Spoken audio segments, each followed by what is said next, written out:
ҷасадҳои ду шаҳрванди Тоҷикистон солҳои таваллудашон 1995 ва 2001 бе аломатҳои марги маҷбурӣ чанд соат баъди ҳалокаташон аз тахонаи сохтмони як хонаи дуқапада дар деҳаи Полушкинаи ноҳияи Раменская дар вилояти Москва ёфт шуданд.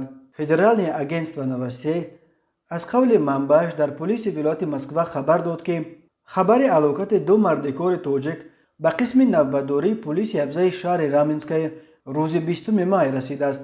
Гуфта мешавад, ҳар ду акаю додар аз Тоҷикистон ба Русия барои мардикорӣ омада сабти номи расмӣ доштанд ва ҳоҷатҳояшон қонунӣ буд. фоҷиа ҳангоми анҷоми корҳои сохтмонӣ рӯй додааст. Коргарони тоҷик дар таххона ба девор резини обакӣ мекашиданд. гумон меравад, ки онҳо аз буғи бухорӣ маводи кимиёвӣ ки ҳангоми кашидани гидроизолясия истифода мешуд заҳролуд шуданд.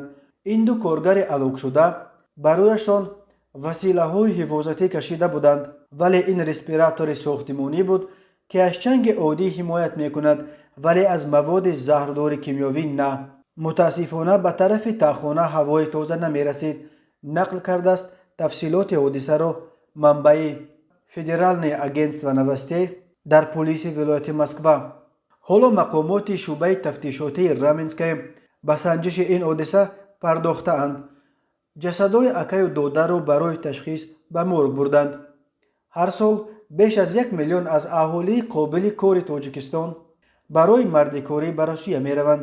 муҳоҷирати корӣ як манбаи асосии таъмини зиндагии аксари хонаводаҳо дар Тоҷикистон ба шумор меравад. ҳар сол дар Русия ба иллатҳои гуногун аз ҷумла бар асари фалокатҳо дар ҷойи кор беш аз 1000 нафар аз муҳоҷирони тоҷик ба зиндагӣ падруд мегӯянд. яъне ба ҳисоби миёна муҳоҷират ҳар рӯз ҷони 3 тоҷикро мегирад.